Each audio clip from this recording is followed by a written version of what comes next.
So wonderlike hemelse Vader, ons sing hierdie liedere so uit ons hart uit vir U vanoggend. Want hoe wonderlik is U teenwoordigheid in ons lewens op hierdie oomblik. Here, maak nie saak wat ons lewensomstandigheid van die oomblik is nie, of ons vreugde ervaar en dankbaar is, en of ons baie aanvegting in die geloof het, hoe ons hier vanoggend aangekom het, is hoe U ons ontmoet, die wonderlike inwerking van die Gees. Daarom, Here, is ons hier as die gemeente wat U liefhet, en vra ons ook nou, dat U sal kom en die wonderlike heerlikheid, voluit van U woord, in elkeen van ons harte sal sien. Ons vra dit in Jesus Christus se naam. Amen.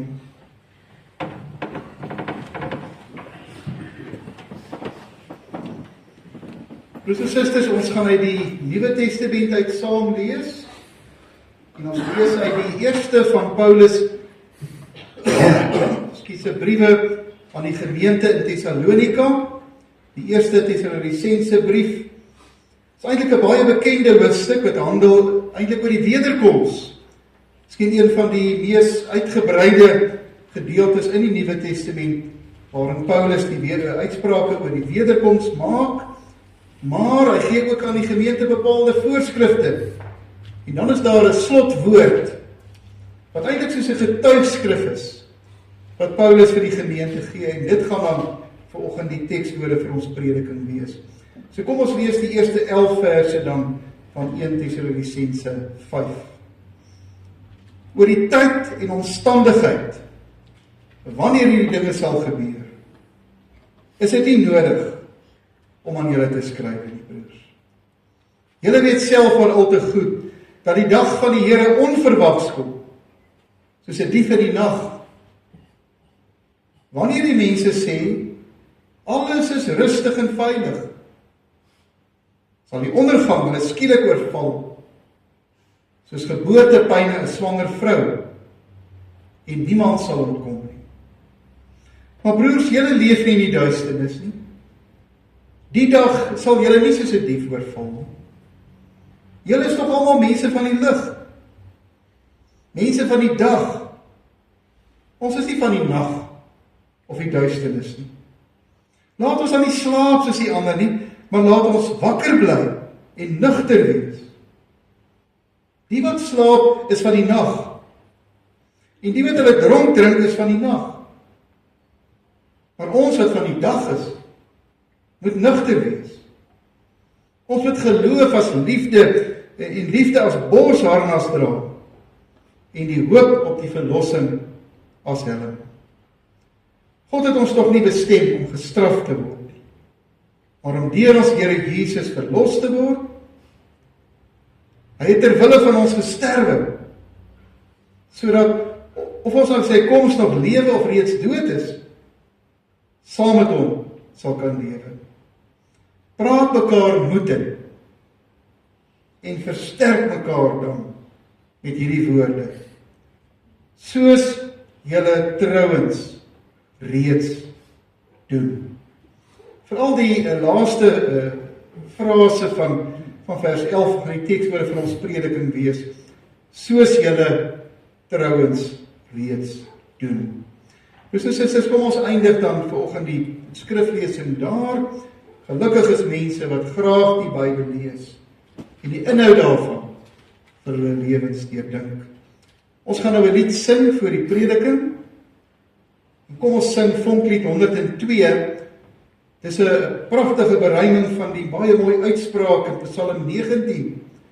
In Psalm 19 waar die psalmdigter vir die Here vra, Here, die woorde van my mond, die gedagtes in my hart, maak dit ook so, dat U altyd daaroor bly sal wees, en dat dit vir U mooi sal wees. Kom ons sing nou hierdie pragtige beruiming dan van Psalm 19 vers 15, en dit is uit Vonklied 102 voor die prediking.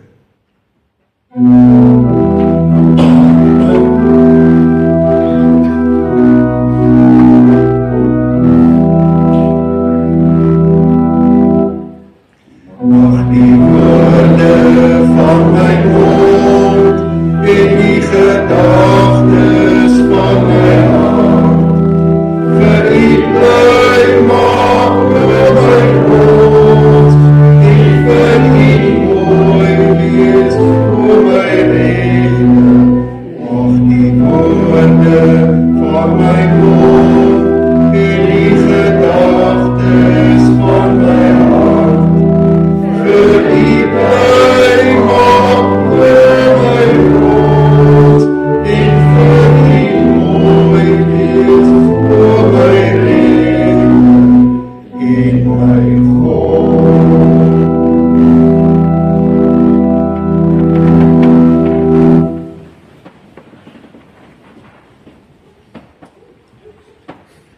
soos wat julle trouens reeds doen.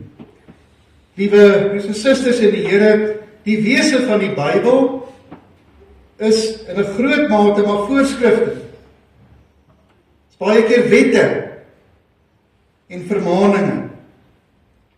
Die Bybel verkondig die evangelie van die verlossing in en deur Christus. Maar dit leer ons ook uitvoerig wat die wil van God vir ons lewens is. En daarom is die basiese strekking daarvan lerend en vermanend.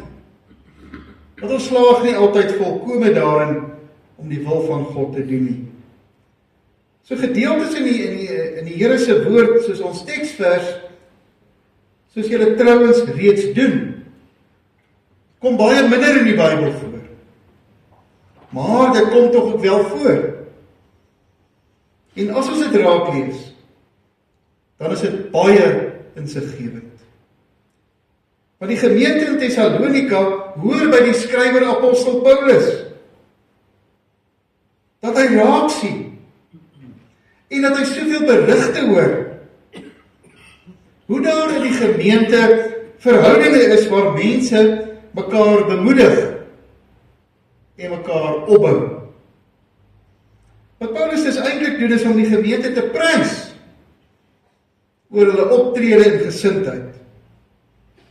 Hy verwys na dinge wat reeds in plek is by hulle. En hy noem dit spesifiek, soos julle trouens reeds doen. En geliefdes, is groot sake waarna die apostel verwys. Die dinge wat die gemeente reeds doen.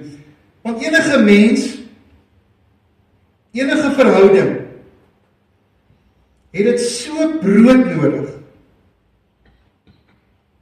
soos wat ons suurstof nodig het, om erkenning te geniet, om raak gesien te word, om te ervaar dat die ander jou belange op die hart dra, om te hoor, dat is dinge wat jy reg doen. So Paulus gee sy skrywers aan gemeentes en aan gelowige individue baie voorskrifte. En dit is goed en reg so, maar hy stel ook, as dan dinge wat julle ook reg doen. Julle doen dit reeds. En dit is wonderlik. Christus is so belangrik vir ons, om nie te vinnig by hierdie vers te lees nie. Ons moet dit raak hoor. Want ons verhoudinge kan ook maklik verval in 'n reeks voorskrifte en opdragte. Ons kan so maklik onvergenoegdheid en ontevredenheid met mekaar die reël laat wees. Het is maklik om te fokus op mekaar se tekortkominge en gebreke. En dit kan ontaard eintlik in 'n patroon wat bewustelik of onbewustelik oorgedra word. Ek is nie goed genoeg nie. Ons kry dit in enige verhouding. Baie keer ook in ons nabye verhoudinge met ons mense wat die naaste aan ons is. Maar eintlik wat 'n boodskap oordra, jy skiet tekort. Weet jy wat sê ons? Kan ons mekaar nooit leer of teregwys nie? Nie natuurlik nie. Maar behoort dit ons oorwegende kommunikasie met mekaar te wees? Waarskynlik ook nie. Wat verder ook belangrik is dat die apostels Paulus na twee sake verwys. As hy praat oor die gemeente se goeie eienskap, wat reeds duidelik vir hom daar is. Die eerste is, die gemeente se manier om mekaar te bemoedig. Om mekaar moed in te praat. Dit is insiggewend om hierdie oorspronklike Griekse woordjie na te gaan, wat ons in Afrikaans nou hier met bemoedig vertaal. Dit is onder andere 'n woordjie wat gebruik word om die atlete, wat tydens die Griekse spele op 'n baan hardloop, terwyl hulle soeg en sweet om by die wenstreep oor te kom, dan staan daar die skare moedig hulle aan. Die Engelse woordjie cheer sê dit eintlik die heel beste. Die atlete word aangecheer. En ons weet daar is niks wat so kan aanmoedig soos 'n groot skare langs 'n sportveld nie. Die geluid is so oorweldigend en oorverdowend, dat die mense op die veld of die baan hulle self inspann en ver meer as hulle vermoë gee, as gevolg van die aanmoediging. Daarom stel Paulus, dis so prysenswaardig, Thessalonika gemeente, hoe julle daarin slaag om mekaar te bemoedig. Julle doen dit reeds. Julle is goed. Die tweede is om mekaar op te bou. Julle bou mekaar heeltyd op. Julle breek mekaar nie af nie. Weereens die Griekse woordjie wat ons hier met opbou vertaal, verwys veral in daardie tyd na 'n handeling om 'n huis te bou. Dit sinspeel op hoe lank en ingewikkeld die bouproses is. Enigeen wat al 'n huis laat bou het weet, dis 'n baie lang proses. Dit vra vreeslik geduld. Daar's soveel voorbereiding, soveel verskillende sake wat eers in plek moet kom voordat die muur en die dak uiteindelik daar kan wees en jy kan afrond. Nou gebruik Paulus tussen baie Griekse werkwoorde wat hy kon gebruik het, gebruik hy hierdie woordjie om te sê, dis hoe julle mekaar moet opbou. Werk lewenslang daaraan om jou geliefdes op te bou. As jy byvoorbeeld dink aan jou kinders, jou handelinge, jou woorde, jou ingesteldheid teenoor jou kinders. Paulus sê dis 'n lewenslange bou. Dit is 'n lewenslange opbou. En dit vra lewenslange geduld en toewyding. Maar geliefdes, ons teksvers vorm egter deel van 'n perikoop wat handel oor die wederkoms. Ons moet vra wat Paulus se betoog hier is. Hier is 'n baie bekende hoofstuk in die Nuwe Testament oor die wederkoms van Jesus. Nêrens word eintlik so uitvoerig oor die wederkoms geskryf nie. Paulus sê dit sal onverwags wees, soos 'n dief in die nag. Dit gaan vir sommige straf en vir ander vryspraak bring, en julle moet nugter, wakker wees, terwyl julle wag. En dan na hierdie bespreking, oor aspekte van die wederkoms, maak Paulus nou hierdie uitspraak in ons teksvers. Wat hy eintlik sê is die volgende: die terugkeer van die Here kom al hoe nader.